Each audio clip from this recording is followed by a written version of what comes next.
ಮೊದಲಿಗೆ ಪತ್ರೊಡೆ ಮಾಡಲಿಕ್ಕೆ ಒಂದು ನೈಟ್ ಅಕ್ಕಿಯನ್ನು ನೆನೆಸಿಡಿ. ಇಡ್ಲಿ ದೋಸೆ ಮಾಡುವಂತಹ ಅಕ್ಕಿಯನ್ನು ನೆನೆಸಿಡಿ. ನಾನು ಈ ಮೆಷರ್ಮೆಂಟ್ ಲೋಟದಲ್ಲಿ 2 ಗ್ಲಾಸ್ ಆಗುವಷ್ಟು ಅಕ್ಕಿ, ಸ್ವಲ್ಪ ಉದ್ದಿನಬೇಳೆ ಹಾಕಿದ್ದೇನೆ. ನೀವು ಹಾಕುವುದಾದರೆ ಹಾಕ್ಬೋದು, ಇಲ್ಲರ ಅದನ್ನು ಸ್ಕಿಪ್. ನಾನು ಪತ್ರೊಡೆ ಮಾಡಲಿಕ್ಕೆ ನಮ್ಮನೆಯಲ್ಲಿ ಆಗಿರುವಂತಹ ಈ ಥರ ಒಂದು ಕೇಸುವಿನ ಎಲೆಯನ್ನು ತಗೊಂಡಿದ್ದೇನೆ. ಇದರಲ್ಲಿ ಕೆಲವೊಂದು ಟೈಪನ್ನು ಯೂಸ್ ಮಾಡ್ತಾರೆ, ಅಂದರೆ ಕೆಲವು ಮರ ಕೇಸುವಿನ ಎಲೆ ಯೂಸ್ ಮಾಡ್ತಾರೆ. ನಿಮಗೆ ಯಾವುದು ಸುಲಭವಾಗಿ ಸಿಗ್ತದೆ ಅದನ್ನೇ ಯೂಸ್ ಮಾಡಬಹುದು. ಇದು ನಮ್ಮ ಮನೆಯಲ್ಲಿ ಆಗಿರುವಂತಹ ಕೇಸುವಿನ ಎಲೆ. ಇದನ್ನು ಚೆನ್ನಾಗಿ ನೀಟಾಗಿ ತೊಳೆದಿಟ್ಕೊಂಡಿದ್ದೇನೆ. ಮೇಲ್ಗಡೆ ನಾರೆಲ್ಲ ಚೆನ್ನಾಗಿ ತೆಗೆದುಕೊಳ್ಬೇಕು. ಅದು ನಾನು ತೋರಿಸ್ತೀನಿ ನೋಡಿ. ಇವಾಗ ಈ ಥರ ನಾರೆಲ್ಲ ಚೆನ್ನಾಗಿ ಅದನ್ನು ತೆಗಿಬೇಕು. ಆಮೇಲೆ ಈಗ ಹೀಗೆ ನೀಟಾಗಿ ಚೆನ್ನಾಗಿ ತೊಳೆದಿಟ್ಕೊಂಡಿರಿ. ನಿಮ್ಗೆ ಎಷ್ಟು ಬೇಕು ಅಷ್ಟು, ನೀವು ಎಷ್ಟು ಮಾಡ್ತೀರಾ ಅಷ್ಟು ಎಲೆಗಳನ್ನು ತಗೊಳ್ಳಿ. ಒಂದು ಪ್ಯಾನ್ಗೆ ಸ್ವಲ್ಪ ತೆಂಗಿನೆಣ್ಣೆ, ನಿಮ್ಮ ಮನೇಲಿ ಯಾವುದು ಆಯಿಲ್ ಇದೆ ಅದನ್ನು ಯೂಸ್ ಮಾಡ್ಬೋದು. ಒಂದು 5 ರಿಂದ 7 ಒಂದು ಒಣಮೆಣಸು, ಸ್ವಲ್ಪ ಉದ್ದಿನಬೇಳೆ, ಸ್ವಲ್ಪ ಮೆಂತೆ, ಒಂದು 1/4 ಸ್ಪೂನ್ ಆಗುವಷ್ಟು ಮೆಂತೆ, ಸ್ವಲ್ಪ ಚೆನ್ನಾಗಿ ಉರಿಯಿರಿ. ಅದಕ್ಕೆ ಸ್ವಲ್ಪ ಕೊತ್ತಂಬರಿ ಬೀಜ ಹಾಕಿ. ನಾನು 1.5 ಸ್ಪೂನ್ ಅಷ್ಟು ಕೊತ್ತಂಬರಿ ಬೀಜ ಹಾಕಿದ್ದೇನೆ. ಸ್ವಲ್ಪ ಒಂದು ಅರ್ಧ ಚಮಚ ಆಗುವಷ್ಟು ಜೀರಿಗೆ ಲೈಟಾಗಿ ರೋಸ್ಟ್ ಮಾಡಿ. ಆಮೇಲೆ ಕರಿಬೇವು ಸೊಪ್ಪು ಸ್ವಲ್ಪ ಆ್ಯಡ್ ಮಾಡಿ. ಚೆನ್ನಾಗಿ ತುಂಬ ಕಪ್ಪಾಗಬಾರ್ದು, ಸ್ವಲ್ಪ ಬ್ರೌನ್ ಕಲರ್ ಆಗುವಷ್ಟು ಫ್ರೈ ಮಾಡಿಟ್ಕೊಂಡಿರಿ. ಅದಕ್ಕೆ ಸ್ವಲ್ಪ ಹುಳಿ ಹಾಕಿ. ಯಾಕಂದರೆ ಹುಳಿ ಯಾಕೆ ಆ್ಯಡ್ ಮಾಡೋದಂದರೆ ಅದು ತುರಿಸಬಾರ್ದು, ಗಂಟಲು ತುರಿಸಬಾರ್ದಲ್ವಾ. ಅದಕ್ಕೆ ಸ್ವಲ್ಪ ನಿಮ್ಗೆ ಎಷ್ಟು ಬೇಕೋ ಅಷ್ಟು ಹುಳಿ ಹಾಕ್ಬೋದು. ನಾನು ಒಂದು ನೆಲ್ಲಿಕಾಯಿ ಗಾತ್ರಷ್ಟು ಹುಳಿ ತಗೊಂಡಿದ್ದೇನೆ.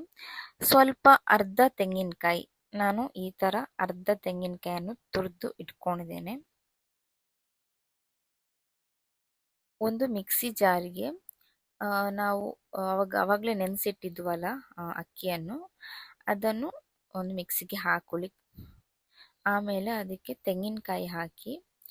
ನಾವು ಆವಾಗಲೇ ಎಲ್ಲ ರೋಸ್ಟ್ ಮಾಡಿಟ್ಟಿದ್ವಲ್ಲ, ಫ್ರೈ ಮಾಡಿಟ್ಟಿದ್ವಲ್ಲ ಮಸಾಲೆಗಳು, ಅದನ್ನೆಲ್ಲ ಆ್ಯಡ್ ಮಾಡಿ. ಕಡಿಲಿಕ್ಕೆ ಸ್ವಲ್ಪ ನೀರು ಆ್ಯಡ್ ಮಾಡಿ. ನಾನು ಸ್ವಲ್ಪವೇ ನೀರು ತೊಗೊಂಡಿದ್ದೇನೆ. ನಿಮ್ಗೆ ಗೊತ್ತಾಗುತ್ತೆ ಕಡಿಯುವಾಗ ಸ್ವಲ್ಪ ನೀರು ಎಷ್ಟು ಆ್ಯಡ್ ಮಾಡಬೇಕಂತ. ಸ್ವಲ್ಪ ನೀರು ಆ್ಯಡ್ ಮಾಡಿದ ಮೇಲೆ ಸ್ವಲ್ಪ ಬೆಲ್ಲ ಹಾಕಿ. ಹುಳಿ ಮತ್ತು ಬೆಲ್ಲ ಸ್ವಲ್ಪ ಒಂದೇ ಹದದಲ್ಲಿರಬೇಕು. ಸ್ವಲ್ಪ ಅರಿಶಿನ ಆ್ಯಡ್ ಮಾಡಿ. ಸ್ವಲ್ಪ ಉಪ್ಪು, ರುಚಿಗೆ ತಕ್ಕಷ್ಟು ಉಪ್ಪು ಆ್ಯಡ್ ಮಾಡಿ. ಈ ಥರ ಚೆನ್ನಾಗಿ ಪೇಸ್ಟ್ ಮಾಡಿಟ್ಕೊಂಡಿರಿ. ಈ ಥರ ಸಣ್ಣ ಆಗಬೇಕು, ಈ ಹದಕ್ಕೆ ಬರಬೇಕು. ತುಂಬ ನೀರಾಗಿ ಕಡಿದಿಟ್ಕೊಳ್ಬೇಡಿ. ಕರ್ದದ್ದನ್ನು ನಾನು ಒಂದು ಪಾತ್ರೆಯಲ್ಲಿ ಹಾಕಿ ಇಟ್ಕೊಂಡಿದ್ದೇನೆ. ಆವಾಗಲೇ ಎಲೆ ತೆಗೆದಿಟ್ಕೊಂಡಿದ್ನಲ್ಲ, ನಾರೆಲ್ಲ ತೆಗೆದು, ಅದಕ್ಕೆ ಈ ಥರ ಚೆನ್ನಾಗಿ ಅದನ್ನು ಹಚ್ಚಬೇಕು ಎಲೆ ಮೇಲೆ. ಈ ಥರ ಎಲ್ಲ ಕಡೆ ನೀಟಾಗಿ ಅದನ್ನು ಹಾಕಬೇಕು ಮಸಾಲೆಯನ್ನು. ನಾನು ಅಂದರೆ ಡಬಲ್ ಆಗಿ ನಾನು ಎಲೆಯನ್ನು ತಗೊಂಡು ಹಾಕ್ತಾ ಇರೋದು. ನಿಮಗೆ ಎಷ್ಟು ಬೇಕು ಅಷ್ಟು ಅದರ ಮೇಲೆ ಎಲೆ ಹಾಕಿ ಮಸಾಲೆಯನ್ನು ಹಾಕ್ಬೋದು.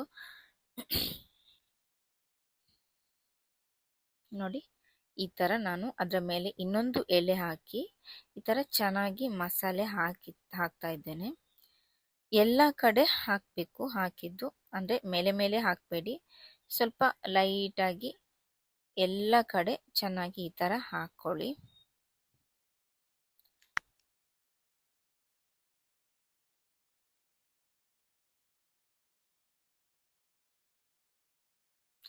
ನೋಡಿ, ನಾನು ಇನ್ನೊಂದು ಎಲೆ ತಗೊಂಡೆ. ಹೀಗೆ ನಾನೊಂದು 4 ಆಗುವಷ್ಟು ಎಲೆಯನ್ನು ಅದ್ರ ಒಂದ್ರ ಮೇಲೆ ಒಂದು ಹಾಕಿ ಮಸಾಲೆ ಹಾಕ್ತಾ ಇದ್ದೇನೆ. ನಿಮ್ಗೆ ಎಷ್ಟು ಬೇಕು ಅಷ್ಟು ತಗೊಳ್ಬೋದು. 2 ಆದರೂ ಸಹ ಆಗತ್ತೆ, 4 ಆದರೂ ಆಗತ್ತೆ, 5 ಆದರೂ ಆಗತ್ತೆ. ಸ್ವಲ್ಪ ಈಸಿ ಆಗಲಿ ಅಂತೇಳಿ ನಾನು 4 ಎಲೆ ಡಬಲ್ ಮಾಡಿ ಹಾಕ್ತಾ ಇರೋದು. ಈ ಥರ ಎಲ್ಲ ಎಲೆ ಮೇಲೆ ಹಾಕಿದ್ಮೇಲೆ ಈ ಥರ ಫೋಲ್ಡ್ ಮಾಡಿಟ್ಕೊಳ್ಳಿ. ಈ ಥರ ಚೆನ್ನಾಗಿ ಅದನ್ನು ಫೋಲ್ಡ್ ಮಾಡಬೇಕು. ಯಾಕಂದರೆ ನೆಕ್ಸ್ಟ್ ಕಟ್ ಮಾಡಲಿಕ್ಕೆ ಈಸಿ ಆಗಬೇಕಲ್ಲ. ಸೊ ಈ ಥರ ಚೆನ್ನಾಗಿ ಫೋಲ್ಡ್ ಮಾಡಿ ಇಟ್ಕೊಳ್ಬೇಕು. ಈ ಥರ ಫೋಲ್ಡ್ ಮಾಡಬೇಕು. ನಾನು ಇಷ್ಟೊಂದು ಫೋಲ್ಡ್ ಮಾಡಿ ಇಟ್ಟಿದ್ದೇನೆ. ಇವಾಗ ಒಂದು 6-7 ಫೋಲ್ಡ್ ಮಾಡಿ ಇಟ್ಕೊಂಡಿದ್ದೇನೆ. ಯಾಕಂತಿದ್ದೇನೆ ಇವಾಗ ಇಡ್ಲಿ ಮಾಡುವ ತೊಂದರು ಇರ್ತದಲ್ವ ಪಾತ್ರೆ, ಅದಕ್ಕೆ ಸ್ವಲ್ಪ ನೀರು ಹಾಕಿ ಅಡಿಗಡೆ ಫೋಲ್ಡ್ ಮಾಡಿದಲ್ಲ ಈ ಥರ ನೀಟಾಗಿ ಹಾಕ್ಬಿಡಿ. ಈ ಥರ ನೀಟಾಗಿ ಇಡಿ.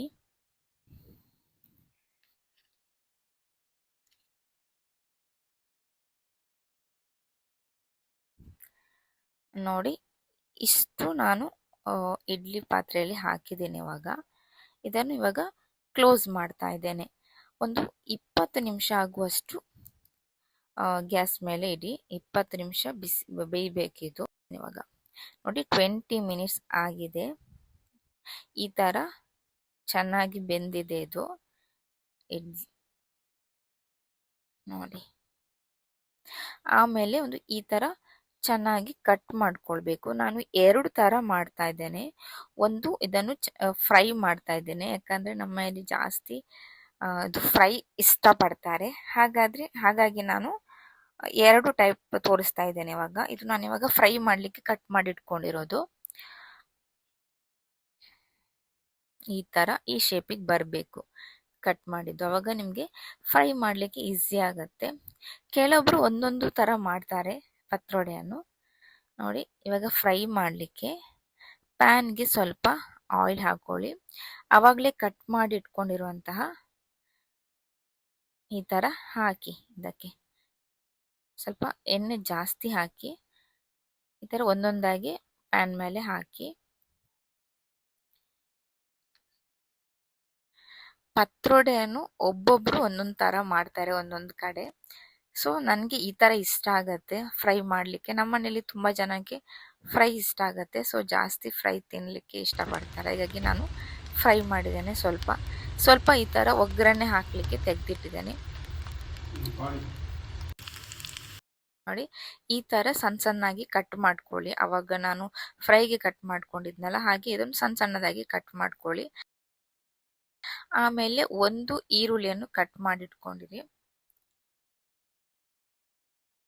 ಇವಾಗ ಒಂದು ಪ್ಯಾನಿಗೆ ಸ್ವಲ್ಪ ಆಯಿಲ್ ಹಾಕಿದ್ದೇನೆ. ಅದಕ್ಕೆ ಸ್ವಲ್ಪ ಕರಿಬೇವು, ಸ್ವಲ್ಪ ಸಾಸಿವೆ ಹಾಕಿ ಒಗ್ಗರಣೆಗೆ ಎಷ್ಟು ಬೇಕಷ್ಟು ಸಾಸಿವೆ ಹಾಕಿ. ಸಾಸಿವೆ ಸಿಡಿದ ನಂತರ ಆವಾಗಲೇ ಕಟ್ ಮಾಡಿಟ್ಕೊಂಡಿದ್ದಂತಹ ಈರುಳ್ಳಿಯನ್ನು ಈ ಥರ ಹಾಕಿ.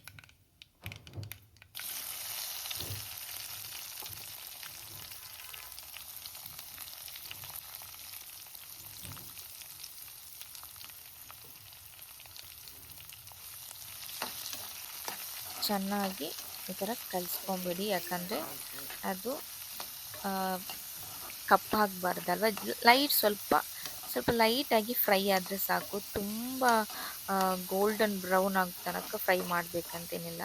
ಜಸ್ಟ್ ಸ್ವಲ್ಪ ಲೈಟ್ ಆಗೋ ತನಕ ಈಗ ಹುರ್ಕೊಳ್ಳಿ.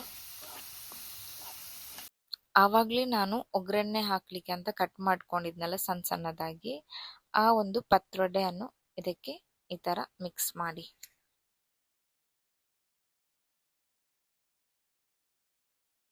ಈ ಥರ ಮಿಕ್ಸ್ ಮಾಡಿದ್ಮೇಲೆ ಗ್ಯಾಸ್ ಸ್ವಲ್ಪ ಮೀಡಿಯಮಲ್ಲಿ ಇಟ್ಕೊಂಡು ಈ ಥರ ಚೆನ್ನಾಗಿ ಕಲಿಸ್ಕೊಳ್ಳಿ. ಯಾಕಂತ ಹೇಳಿದ್ರೆ ಇದು ತಳ ಹಿಡಿಬಾರ್ದಲ್ವ. ಸೊ ಅದಕ್ಕೆ ಹೀಗೆ ಸ್ವಲ್ಪ ಇಂಗ್ ನೀರನ್ನು ಹಾಕಿ. ಇಂಗ್ ನೀರಿದ್ರೂ ತೊಂದರೆ ಇಲ್ಲ, ಇಲ್ಲಾಂದರೆ ಸ್ವಲ್ಪ ಇಂಗಿದ್ದು ಪೌಡರ್ ಹಾಕಿದ್ರೂ ತೊಂದರೆ ಇಲ್ಲ. ಸ್ವಲ್ಪ ಇಂಗ್ ಆ್ಯಡ್ ಮಾಡಿ. ನೋಡಿ, ಪತ್ರೊಡೆ ಇವಾಗ ರೆಡಿಯಾಗಿದೆ. ಇದು ಒಗ್ಗರಣೆ ಕೊಟ್ಟಿರುವಂತಹ ಪತ್ರೊಡೆ. ನಾನು ಆವಾಗಲೇ ಹೇಳಿದಾಗೆ ಒಬ್ಬೊಬ್ಬರು ಒಂದೊಂದು ಥರ ಪತ್ರೊಡೆಯನ್ನು ಮಾಡ್ತಾರೆ. ನಮ್ಮ ಮನೆಯಲ್ಲಿ ನಮ್ಮಮ್ಮ ಈ ಥರನೇ ಮಾಡೋದು. ಸೊ ಅದಕ್ಕೆ ನಿಮಗೆ ನಾನು ಈ ವಿಡಿಯೋದಲ್ಲಿ ಯಾವ ಥರ ಪತ್ರೊಡೆ ಮಾಡ್ಬೋದು ಅಂತ ತೋರಿಸಿಕೊಟ್ಟಿದ್ದೇನೆ. ಇದು ಪತ್ರೊಡೆಯನ್ನು ಫ್ರೈ ಮಾಡಿದ್ದು. ಇದು ಜಾಸ್ತಿ ನಮ್ಮ ಮನೇಲಿ ಇಷ್ಟಪಡ್ತಾರೆ. ಹಾಗಾಗಿ ನಾವು 2 ಟೈಪನ್ನು ಮಾಡಿದ್ದೇವೆ ನೋಡಿ. ಸೊ ಇವತ್ತಿನ ರೆಸಿಪಿ ನಿಮಗೆ ಇಷ್ಟ ಆಗಿದೆ ಅಂತ ಅಂದ್ಕೊಂಡಿದ್ದೇನೆ. ನೀವು ಸಹ ಮನೆಯಲ್ಲಿ ಟ್ರೈ ಮಾಡಿ. ಇವತ್ತಿನ ರೆಸಿಪಿ ನಿಮಗೆ ಇಷ್ಟ ಆಗಿದ್ರೆ ಪ್ಲೀಸ್ ಸಬ್ಸ್ಕ್ರೈಬ್ ಮಾಡಿ, ಲೈಕ್ ಮಾಡಿ, ಶೇರ್ ಮಾಡಿ, ಕಮೆಂಟ್ ಮಾಡಿ.